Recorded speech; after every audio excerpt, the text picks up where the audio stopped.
Good afternoon, everyone.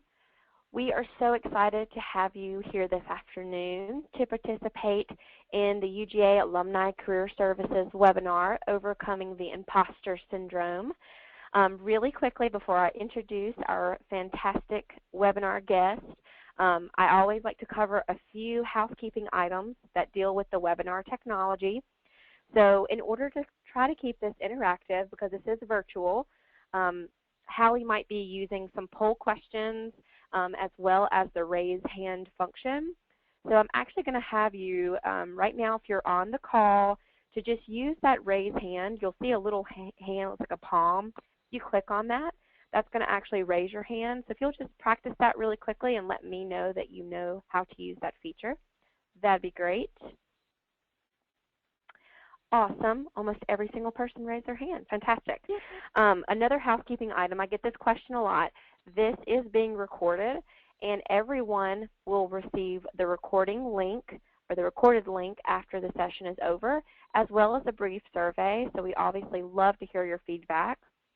And lastly, we're going to cover any questions that you may have at the very end of this session. So Hallie will leave about 15 minutes at the very end. So if you have questions and you might forget about it, feel free to go ahead and write those questions in the chat box. Just know that those may not be answered till the very end of the session. Okay, well, we're going to go ahead and get started, and I'm going to introduce our fantastic speaker. So UGA alumni, we're in for a fantastic treat today. I'm excited to introduce Certified Career Coach Hallie Crawford. Hallie is a coach, speaker, and author from Atlanta whose coaching company helps people find their dream job. She moved to Atlanta 10 years ago from Chicago to escape the cold, be closer to family, and as her Southern uncle says, put some South in her mouth. She has not yet developed a Southern accent, but we'll see. For the past 13 years, Hallie and her team of coaches have helped people of all ages worldwide achieve their career goals. She's published numerous books, including Career Transition Tips for Singles and her Identify Ideal Career Path workbook. She is regularly featured as a career expert in the media, including CNN, Fox Business News, and the Wall Street Journal. We're so excited to have her here today to speak with UGA alumni. So let's virtually get really excited about and welcome our speaker, Hallie Crawford. Thanks, Bethany. And I love that virtually. I don't know about you, but like when I'm meeting a new person and it's just over email, I'm always like, nice to meet you, but not really. It's always hard to know what to say. So thank you for that intro. And thank you, everyone, for being here today. I am just so excited to share this information with you about overcoming the imposter syndrome. And one other just quick admin item, Bethany, if it's okay with you, I'm also going to send Bethany the PowerPoint of today as well as a PDF, so that if there are any links in here that you'd like to check out and you need to try to copy and paste or type in, you'll have that as well, everyone, so you don't feel like you have to be frantically taking notes, okay? So we'll send that out too. All right, so let's go ahead and dive in. I appreciate you being here on your lunch hour. So I want you all to know, first of all, this imposter syndrome thing, I actually feel it all the time. This is me over here on the far left. This was me when I was about 25, my mom and sister on the right there. And at that time, the only thing I felt like I had going for me was that cute Halle Berry haircut. I had a lot of career transition early in my life. And even to this day, at that time in my life, I did feel more like an imposter, so to speak. But even to this day, even though it's been 13 years that I've been a career coach and had my business, and I'm 42, I still have this sense of feeling like an imposter sometimes. And so this topic for me is really near and dear to my heart because it's something that I struggle with at times as well. And I got to tell you this quick story, everybody. So my mom gives me advice all the time. She actually lives here in Atlanta. And she did this the other day. She said, you know, she gave me this really great advice about a business issue I was struggling with. And I said, wow, that's really good. Where did you hear that? And she looked at me and she said, Hallie, I read it on your blog. And it always strikes me like, because I just am naturally good at what I do and have been doing it for so long, I sometimes discount that skill and the experience that I have and what comes naturally to me. And I would say, everyone, about 40% of the time I feel this way. I have this sense of the imposter syndrome. It depends on the day and the situation, of course, which it probably does for you all as well. And it can be hard sometimes because I work at home alone and it's easier to kind of psych myself out. But I just want you to know, bottom line, that I get it and I understand how this goes. And I have practical tools and tips to help you overcome it. So this is me today. That was me before a long time ago, and this is me today. And for me, at least, with the imposter syndrome, and I want you all to start thinking about, like, you know, is it a voice in my head that kind of says, you know, what you're talking about, or is it just a general fear that you have in your body? For today, just, you know, for the purposes of this, I want you to start thinking about right now, and even feel free to write it down, like, okay, how do I experience this? And we're going to talk about that more in just a minute. But for me, at least, sometimes I make mistakes in my business, just like anybody would, and I have this voice in my head that says, you're not as great a business owner as you look. Or if I don't know the exact answer for a client, I feel bad. We get kudos all the time on our services, and our reputation in the industry is fantastic, but I still even have these voices. So I want you to know that everyone on this call, I mean, we're all here for a reason, that you're not alone. This is something that's very common for people, okay? So here's our agenda. Here's what we're going to talk about today. So first of all, how is this defined? You know, what does the imposter syndrome mean? What is the impact that it has on people? There's an internal impact, everyone, as well as an external impact. We're going to talk about some tools to manage it. And I have a specific client example I'm going to share with you, one of our clients that this worked really well with recently, and talk about some action steps as well. And I want you all to write down at least one action step that you'll take in the next week, because how many of us have been to a seminar like this or a webinar or even something in person, right? And we're so gung-ho afterwards and we're like, make all these changes, and then the phone rings, and or our kids are sick or whatever it is, and we just fall off the wagon and don't do anything. I'm raising my hand over here, okay? I have done that too. And I want you all to come up with at least one action step, even if it's small, moving towards managing this better, okay? All right, so let's go to the next slide here. So first of all, this is a Wikipedia definition. I love Wikipedia, right? And from other articles that I read through, you know, when I was learning more about this several years ago, basically the imposter syndrome can be defined as this. It's a psychological phenomenon, okay, so where people, and it's men and women, and it's any professional at any level, I would say, but in some ways high-performing professionals, I think, struggle with this even more because there's just more pressure in their jobs. But again, it depends. But where basically, if you look here on this slide, where they're unable to, or it's hard to, internalize their accomplishments. The second piece here is they might be convinced they're frauds. That's kind of a strong word, I think. It might just be like, well, I'm not as good as as other people might think I am, you know, so if you don't feel like fraudulent, literally, that's okay. It could be just kind of a small sense of that. Or don't deserve the success they've achieved. And I find that with a lot of our clients, when we're working with this issue or with them on this issue, they tend to assume, oh, it was just, you know, luck that I got there, or a break, like my boss gave me a chance or whatever it was. They tend to, you know, give credit, so to speak, to something external instead of something internal, okay? So this is kind of a basic definition that we can work with for our purposes, okay? I wanted to share, take a look at this slide. There was a recent article from Inc. magazine, and I wanted to share this with you because I thought it was really interesting. This is a man who, it's a health food store out in California, very successful, obviously, $2 million a year. And this was as part of a speech he made when he won a business award out there. And I believe this article was about, it was several years ago in Inc. magazine. By the way, the link is at the bottom if you want to take a look at it. But what struck me about this was that this seems at odds with being an entrepreneur, right, who's so confident.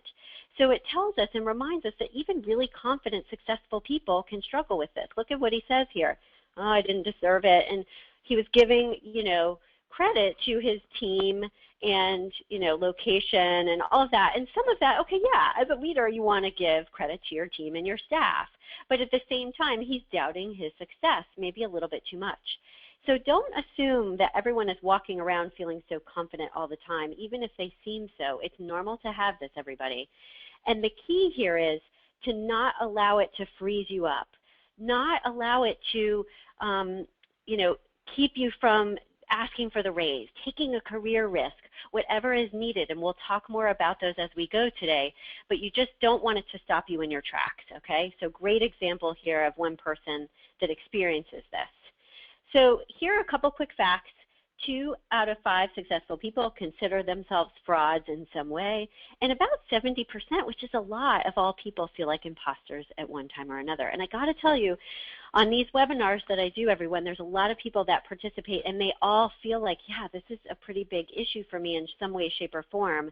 So a lot of successful people and feel this way, and I feel like, too, with so much more pressure in the work world these days being so easily accessible all the time and everything else, it adds to this in some ways, okay? So just keep in mind that it's totally normal. Wanted to share with you a couple of books, and then we're going to move to the 3 categories and start talking about the internal impact that this can have on us. But here are some books I wanted to share with you that can help you overcome and manage this. This top left one over here, Taming Your Gremlin, this is my personal favorite because it's very simple, easy, short read, everybody. And also I like it because it can help you not just manage the voices in your head or the fears that you have about the imposter syndrome, but a lot of other things that you might have as well, okay? Any negative thinking or fears. Really simple, easy. We use this with our clients all the time. It's called Taming Your Gremlin. It's available on Amazon. It's been around for a really long time. It's great. If you look at these others, here are a couple of things that I'll say here, okay? So the imposter syndrome is particularly common among high-achieving men and women with increased pressure like we talked about. There's more pressure on us. And it was interesting because when I was looking for, references for this in books, a lot of these are focused on women, right? Is it just women? I don't think so. But I will say that at least out of our client base, and Bethany may agree with this, the people that she's worked with too, I will say that more frequently the men I coach don't have as many of these. Now that's a big generalization, but in some cases they have less of this. They may have some other, fears or negative thinking, but this is typically less so, okay? So take a look at these books as well, but if you're looking for a quick, easy, simple start to kind of cover all of your bases, like I said, I would suggest Taming Your Gremlin, okay? All right, so let's keep going here and move to the 3 categories, the internal impact that this can have on us. And we're going to move in just a second to the first poll. Bethany will get that set up in just a minute so we can find out which of these 3, everyone, applies to you, okay? So here's the deal, everybody. Awareness is the first step, right? So you need to think about these on this slide. So first of all, I want you to think about, okay, internally, like which of these apply to me? Do I ever feel like a fake? Do I attribute my success to luck or, something else? Or do I just flat out discount my success, okay? So start thinking about that, and it's okay to say, oh my goodness, it's all of them. That's fine, okay? And while you're thinking about this, I want to tell you a quick story. So I had a client, Beth, I was working with recently, and she was very high up, marketing director at Home Depot. I've changed her name for anonymity, and she's no longer there anyway. But probably like 3 sessions into our coaching, maybe it was 4, she let me know or revealed to me that she didn't have a college degree. She had all of these categories. She felt like a fake. She attributed her success to luck and external things instead. She had all of these problems. Like she wasn't as talented as others thought she was, especially since she didn't have a college degree. And she kept saying to me, oh, well, I just had bosses that liked me and promoted me because they liked me as opposed to valuing my talent. And as a result, she discounted her success and didn't value herself enough. And honestly, she felt like she couldn't move on, although she was unhappy and wanted to, okay? So let's go ahead and set up the poll, Bethany. And if you can put up the first one, and I'm going to see if I can see the results here at the top. I kind of can, but it might be too small for me. So go ahead, everyone, and I'm going to drink some water here too because I get excited. I love what I do, and I tend to kind of talk fast and want to make sure we're going slow enough for you. Just a few more seconds. We've got about, there we go. Perfect. More Thank people. you. Yeah, and if you can share it with me, I don't know how to make this bigger. It's really small on my screen. I might be able to do it. Let's see. Just about 10 more seconds, you guys, to complete that poll. Oh, yeah, I can see it now, Bethany. I made it bigger. Oh, awesome. Okay. And if you're struggling, everybody wondering, oh, it's all of them, for example, it's okay to just like pick the top one, which is the one that you feel like is the most for you. Because like we said, just being aware of it in the first place is huge, because you can start observing these voices or these fears or whatever it is, rather than, being a victim to it, so to speak. All right, and I'll share those results. Okay, cool. Okay, so discounting success is the biggest one. And I can kind of see how that one might relate to or kind of be an umbrella for the other ones in a way too. So the discounting success, good. So I want you all to think about, please, how this happens for you. And I guess the best way to describe it more would be, in terms of discounting your success, do you say to yourself, oh, I'm not as good? I don't have the talent or skill? Or is it that you say, well, I just got some lucky breaks along the way? So think about that specifically and come up with, everybody, and let me just put this pane back here onto this so I can see my slides. But come up with what typically happens for you, because one of the things, just kind of as an aside, and then we'll go to the next slide here, in Taming Your Gremlin is, in the book, they talk about, okay, first identify what the voices are in your head. And if you don't see them as voices in your head, guys, and that seems a little too weird or whatever, that's fine. Just think about, okay, what are the things I think typically that hold me back and make me feel this way? Write them out, because in the book it talks about writing it out, and when you understand what you're saying to yourself, you can start to talk back to it or move it aside and stop focusing on it as much, okay? All right, Bethany, that was awesome for the poll. Thank you. Let's go to the next slide. So we've got another one, and let me see if I can get rid of the bottom here. I always forget. There we go. Okay, sometimes that comes back up again. So what is your experience? So let's do the next poll, Bethany, if you want to go ahead and get it set up right now. We're wondering how often you feel like an imposter. Is it the 25%? Is it 50%? Is it 75%? Okay? And I want you to write that down. And as you're starting to think about this, let me kind of prompt you for where we're going with this too. I want you also to start to think about, everybody, when does this normally happen? Does it happen like if you're about to give a speech or handing in a big project in front of a client? I do it at first right before speeches sometimes. And for example, if I get tough feedback on an article I wrote, sometimes that brings this up for me, okay? So go ahead and let's do the poll. And then if you feel like it, everyone, you can write in the chat box examples of times when you have felt like an imposter, and we can share that at the end as part of our Q&A and kind of sharing before we close. Okay, good, Bethany. It looks like we're getting there. And let me see if I can make this bigger again. Okay, cool. Ooh, let's see, bigger, okay. Okay, so about half the time. Bethany, do we have enough?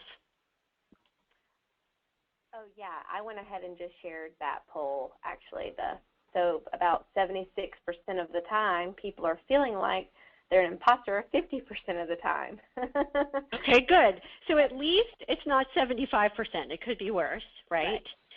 And so this tells me, everybody, this is a really critical piece. So I do want you to start writing it down. And like I said, feel free to share it in the chat box if you'd like to. And we can cover some of this at the end to kind of give examples for people. But think about when this tends to happen. Since it's 50-50, is it in certain situations, meetings, talking with a specific person, your boss or a team member, that this tends to happen for you, okay? So write that down for us, and we'll keep going here, but I want you to start thinking about that.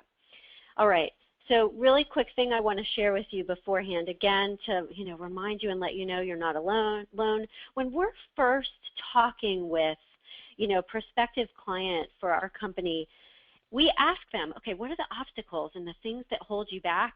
And I got to tell you guys, it's so fascinating to me, and it makes perfect sense after we're working with them, that 9 times out of 10, everyone tells us They are their biggest obstacle. They are the ones holding themselves back from whatever their career goals are, whether it's making a transition into, a different industry or finding their dream job or, taking a class, whatever it is. They typically are the ones that are holding themselves back. So this is part of why the imposter syndrome issue is such a big deal. We've got to start managing it, okay? So external impact, let's move to that, and then the next slide we're going to start to talk about tools to manage, okay? So take a look at this. I loved this picture. I thought this was just so perfect. So the external impact, we've got the internal one we talked about before, the negative inner voices. We might be fearful, whatever it is. Think about, and we'll do the poll in just a second here, think about what the external impact is. And I prompted you to do that just a minute ago. So write down and think about, okay, do you not, any of these tangible impacts, do you not apply for jobs or go for that promotion, okay? Do you not submit a paper or raise your hand for a presentation or write an article? Do you understate your experience or skill set? Do you over-prepare for tasks? And by the way, this is a big one, everybody. I have a lot of clients who are perfectionists, and this is one of the things they do.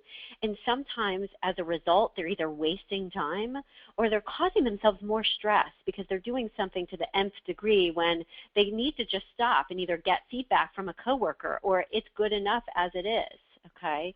And they get caught in this perfectionist loop, making it, perfect, and it causes that stress. And I would argue that all of these, by the way, result in higher stress for us, okay? So the impact for me, because I've already shared that this happens to me, I think for me with the imposter syndrome, the impact on me is sometimes I just don't feel like I'm being my best self. Whether it's, planning things for my business, working on a project, or whatever it is. I might avoid some work because I just don't feel like I'm capable of it, even though I am. And if I'm taking actions on my business, I might not be handling it as well as I could. I'm reacting, for example, rather than being proactive. And I gave a speech on this recently, on this particular topic, and I'll just tell you, too, that a lot of the participants said that they over-prepare for tasks and are therefore more stressed than they need to be and nervous instead when they don't need to be, okay? So we talked about the negative thinking and inner impact. This is the outer impact. So I want you to think about this right now and write it down for yourself. What are the tangible results of you having this imposter syndrome or this sense of things, okay? It could be one on the slide. It could be a different one. And feel free to share it in the chat box as well, okay? So let's do this poll, Bethany, if you can set this one up now, poll number 3. And we actually, everyone, put, the ones on the slide in the poll. It could be other, so we put that there as well. So take your time with this.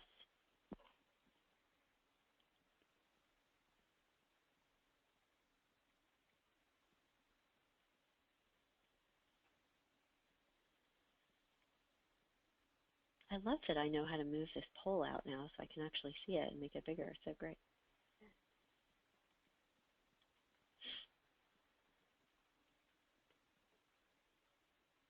In just a few more seconds, you guys, to complete that poll.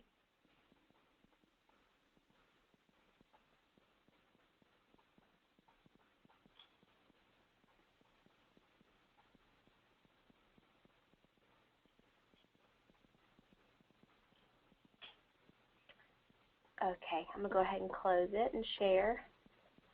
Okay, awesome. Thank you. Okay, the understating the experience and skill. All right, good. And then others, 11%. Okay, not good that you're doing it, but good that we at least now know. So go a little bit deeper, everyone, and go ahead and write this down and start thinking about it for yourselves. The understating the experience. Think about, because you want to dig as deep as possible with when this happens, everyone, because that will help you manage that particular situation. So when do you tend to do this? Is it just in general that you understate it, or does it tend to be, I'm trying to be humble in front of my teammates? Well, if that's the case, would it be better to say, yeah, this is what I did, and then you can add what else they did as well. It doesn't have to be one or the other. Or do you do it, during a presentation because you're feeling nervous or for whatever reason in front of your boss? So think about the scenarios, everybody, and write those down for me when this typically happens, okay, because that will help you. and then we'll talk in just a minute about some tools that you can use to manage this, okay? But one of the main things is to think about another way to say what it is you want to say instead. So instead of understating it, but not seeming, let's say, too arrogant, what could you say instead? You know, like, yeah, I was really excited that I was able to do X, Y, and Z, or that I leveraged, you know, this experience and skill set I have, and these other things happen too. It's that power of and, you can have both, okay? So just food for thought on that one, for the one that came up to be the largest or the biggest impact for people. Okay, so let's take a look at this next slide for a second. So as we talked about, you know, the first thing to do is identify if you have it and how often, and being more aware of, okay, when it happens. So in the moment, you can start to manage it, and you can also prepare for those scenarios as well. So if you know, for example, everybody, you've got a meeting coming up and you're going to be talking about this project, and you need to speak up about what you did and how you contributed because your boss is going to be there and you want them to know, think about in advance, how do I want to say this in a way that feels right for me and authentic, that still, you know, like touts what I did, you know, and highlights it, but at the same time highlights what everyone else did as well, for example, okay? So I'm going to give you some tools on this slide to start managing it, and I wanted to share this one just really quickly. If you take a look on the slide here, this link, this is a cool little test that will tell you if you have the imposter syndrome and kind of how bad it is. So it's a quick little, you know, Q&A, kind of a bulleted list. And I would encourage you to take this quick quiz because it can help you with, okay, how bad is this? And it can also give you some scenarios, everybody, for when this might be happening that you may not have thought of, and it could, you know, trigger something in your mind, okay? So here are a couple of thoughts, and I'd be happy to hear any other suggestions or thoughts that people have too at the end while we're sharing in the Q&A period that you may have had success with in order to manage this. So one of the things you can do, everybody, is you can start by journaling for like half of a day or a day. Just have like a little journal on your desk at work for a day, and just write down, okay, when does this tend to happen? When do I have these negative thoughts, and what are they? Literally write down what you're thinking, because that can really help you just for one day get a sense of what goes on in your head. And I got to tell you guys, it's so interesting to me when clients do this exercise for us and come back, they're like, oh my goodness, I am wasting so much time, A, with this negative thinking, and B, the other thing they find is they're saying the same thing to themselves over and over. It's like a broken record. And it just makes you realize how much time we waste doing this when we should be being proactive about something else, okay? So one idea is to journal for a day about those negative thoughts so you get a clear sense of, okay, what's going on. The second thing you can do in identifying and managing that negative thinking, like realize that a single mistake does not reflect on your abilities. So like the other thing you could do is at the end of the course of your day, a journal in a different way at the very end instead, and write down, okay, what happened if there was a mistake that you made, and rationalize it and realize, okay, this was just one mistake. This does not reflect, you know, my skill set completely. And you can also at the end of the day, and I like this one too, write down your daily accomplishments so that you feel better at the end of the day instead, and you're focusing on, you know, what you accomplished instead of the negative stuff. So an accomplishments journal can help enormously, okay? And you can also be creating, and this is sort of a side note, but it's important. One of our clients created a brag book, that's what they called it, for an interview that they had for a new job. And this accomplishments kind of journal that they had kept was fantastic because then it gave them something tangible to go back to when they were interviewing for this new job. They had a list of, oh, okay, these are the things I've accomplished in the past year in my job. It was really, really helpful. And you can review it every 3 to 6 months, okay? You can write down those larger accomplishments in a journal or on your resume, whatever is appropriate, someplace where you can kind of dump them and keep them, and then review it every 3 to 6 months. So it can not just help you with your positive thinking, but also keeping track of, okay, what you've accomplished for potential interviews later or for going for a promotion or a raise. Okay, so let's take a look at this next slide here. So we talked at the beginning about client best, And some of the things we did to help her improve her confidence. These were tools that helped her, so I wanted to share a couple more with you. So number one, we had her interview others to help her feel more confident in her skills and uncover those that she took for granted. So she talked with other people, what do you see as my greatest strengths? And just hearing those things and having that validation was huge for her, but it also made her realize, oh, I'm discounting some of the things that come naturally to me.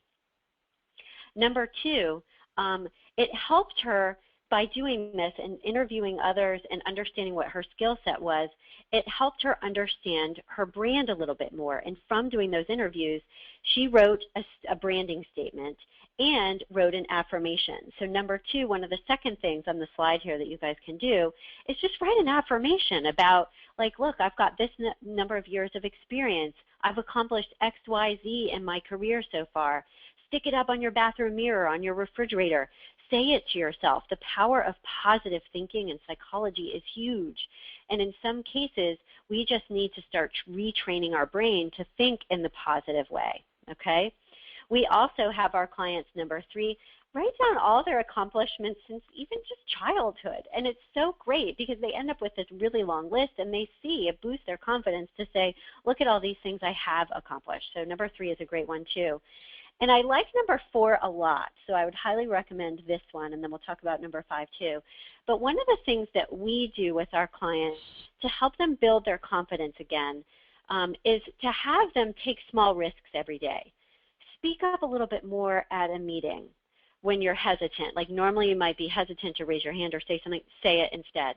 Be more assertive, with your boss or a teammate, whatever it is. It doesn't have to be huge. It can be a small baby step. If one of our clients is very introverted, talk to someone at the grocery store, talk to the cashier. Like taking small risks every day helps boost your confidence. Confidence, everybody, is like a muscle. We all have it. We just need to continue to build it and work it out, just like you would work out at the gym, okay? So you need to think of your confidence as something you've got to continuously work on, all right? And this last one is great, and there's a TED Talk here, a link to this. I don't know if you all have seen TED Talks. I watch them all the time. I think they're fantastic. This one is about your physical body position at work, and it's about body language and how important that is in order to not just make you feel more confident, everybody, but also to project confidence to others. We have this idea of fake it till you make it. I've used that all the time, okay? I had a job a long time ago where I was way in over my head and not quite qualified for it, and I was treading water for a little while, and I just faked it, and just made it happen, and it did. It got better. So you need to think about with your physical body posture, everybody. Do you need to stand up when you're talking to someone that makes you nervous on the phone? That helps a lot. Sit up straight. Your body movement supporting whatever emotional changes you're working on. So working on this from a body sense, everybody, can help support the internal stuff you're doing, the internal thinking. Okay, so check out this TED Talks. It talks about the power pose. It talks about your tone and your volume, as well as posture and leaning forward and looking people in the eye each time. All of those seemingly small things can have a big impact, not just on your confidence, but how you come across as well. Okay, so these are things that helped our client Beth. All right. And I just want you to know, actually, let me go back to this for just a second. I want to tell you kind of the end of this story because it's really good. So we worked with Beth on all of these, issues, and she got over them. I mean, not 100%. I don't think we all do 100%, but enormously. And she applied for a job. It was actually in Chicago. She had lived here in Atlanta, and she got it. It was a huge promotion and such a big deal for her that her whole family, she moved her whole family up there for it, and she's loving it. So it works. It takes time, everybody, but it works, okay? All right.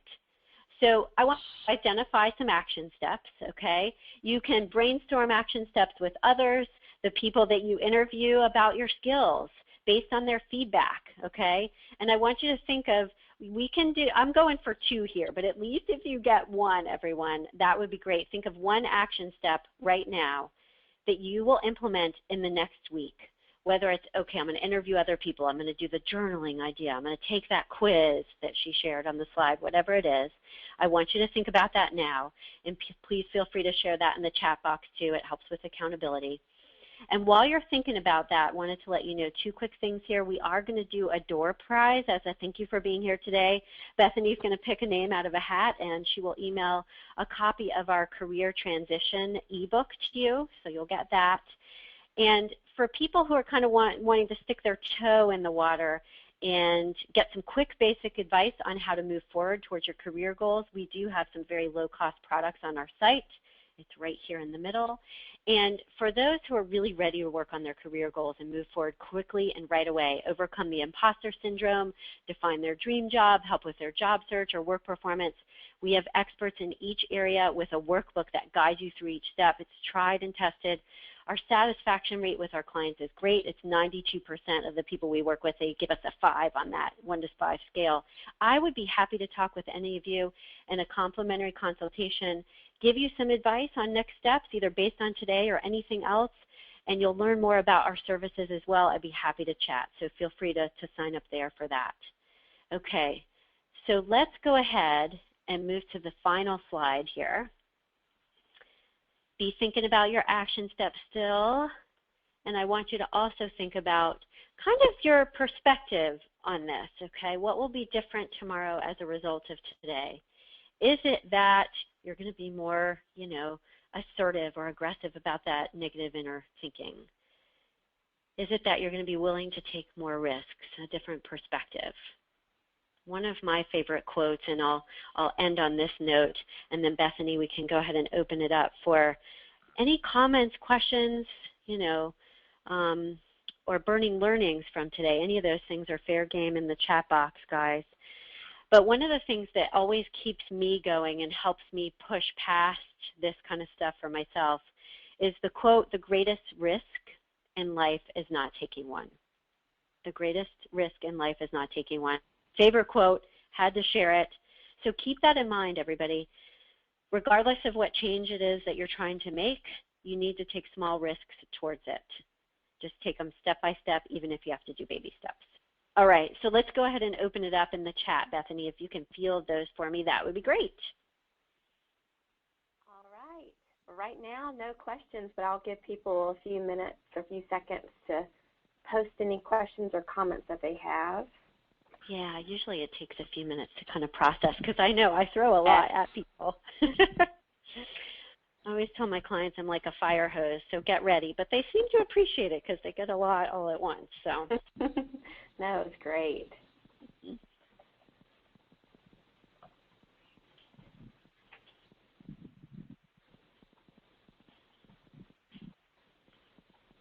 I like the polls too. That helps enormously. I need a sense of where people are. Yeah. Still holding out for any questions, you guys. Feel free to ask.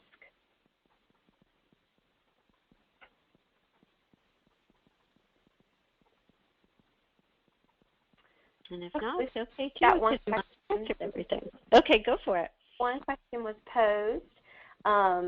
What advice would you have for someone starting full-time work in December, but they've been a stay-at-home mom or dad for 19 years? What advice might you have for them in that situation?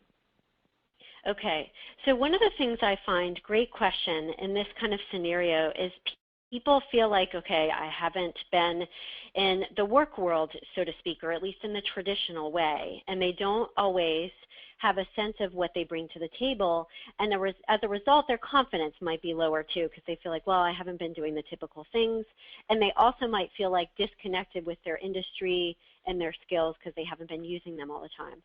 So first, I would manage the negative thinking. I would go back to what you did in the past, even prior to staying at home, and think about those things to come up with some affirmations and positive thinking there, to skills that you can leverage. Then I would also think about what you have been doing, staying at home too. Managing the household, management skills, organizing, whatever other skills you would say you've been leveraging during the past 19 years. Focus on that as well. And then when you get into the job or even beforehand, okay, think about, okay, where could be the gaps? Where are the things where I might feel less comfortable or, not as confident, and figure out a plan. Like, do you need to work with a coworker on those things? Is there a class you could take? Is there like a volunteer project you could take on, outside of work or whatever it is. What can you do to make yourself feel confident? The point is just don't go into the black hole. Look at this objectively and practically and go in with a plan and say, okay, these are the things I'm going to do, not just internally to manage the fears or concerns, but externally to kind of beef it up that way too. I hope that helps. Does that make sense, Bethany? Yes, absolutely. And we've got 2 more questions. Someone asked, how do you develop more passion for your future if you're not happy with where you are today and the vision for your future is not really clear? Yeah, okay, so that's a big question, and it takes a little while when I work with clients, to help them figure out their passion and fulfillment. One of the things that I would say to start out with is identify what we do with our clients, at least, is start to identify what your career values are by thinking of past peak experiences for yourself when you felt lit up and excited personally and professionally, and start to try to identify values from those experiences. That's one of the first exercises we do with clients. They share that experience with us and we help them pick those out. But if you're looking for passion and fulfillment, that's one of the best first places to start is, okay, what in the past have I enjoyed doing? Even if it's personal, that can help you think about what you might want to incorporate into your professional life too. Great. Yeah, that's exactly what I would say, Hallie. Yay! One more question, and it sounds like this is a graduate student, and they're constantly learning new things. Sometimes they even feel maybe less confident in regards to their knowledge base since they have so much more to learn. And what advice would you give for someone in that situation? Yeah, that's a great question. So it's great, first of all, that you understand and realize, gosh, there's more I have to learn, right? And you're open and you're just honest about that. That's a good, first step. Realize that because of your age and situation, that is just the way it is. And people are going to understand that. They're not going to expect you to, they know that you don't have 10 years of work experience, and they're not going to expect you to do certain things outside of that scope, at least, within reason. And what I would do is I would, kind of similar to the other answer, and Bethany, if you have additional advice, feel free to chime in too. But come up with a plan. Like, okay, so based on this job that I have or this job that I want to have and I'm applying for, what are the things that I need to know and learn and understand? And one of the great ways to do that is to not just look at like job openings and read the job descriptions to get really clear, but also you can look at people's LinkedIn profiles, people that you are, hey, I want to be like them. I want to be in that position in 5 or 10 years or whatever it is. What do I need to do and learn along the way, and come up with like an educational plan for yourself. Manage the negative inner voices, just like we've talked about, and realize that, yeah, some of them are accurate. I don't have as much work experience as someone else, but that doesn't mean that I have nothing to bring to the table. Interview other people. Find out your strengths from that. Think about the classes you took, any work experience that you've had or volunteer or leadership experience, and make a list of the things that you do have so that you can focus on those as well. Yep, absolutely. Great advice, Hallie. And the last question, which is a big question as well, if you enjoy doing many things, how do you narrow down what to do? Yeah, that's a good one too, and that's something that takes us a little while to work with clients. I would go back to, as I'm just kind of thinking about a simple step to kind of start with, is I would go back to the career values exercise we talked about a moment ago and thinking about past peak experiences, and write down what those are, define what those are, and then compare them to the ideas that you have. And one way to start to narrow them down is to identify, okay, out of these career ideas that I have, which are the ones that are going to honor my career values the most? Mm-hmm. So that's one of the first ways you can start to think about it. There's other things to consider. There's a work that we use with all of our clients that outlines exactly how you do all of those things. And it has a career model in it that basically tells you, hey, these are the 8 pieces that you need to consider in order to define your career direction. If anyone is interested in that, feel free to shoot me an email and I can send you some sample pages. You can decide if you want to purchase that. But one of the first things we do to answer both of those questions is that career values exercise that can help you. Yeah, that's fantastic advice, Hallie.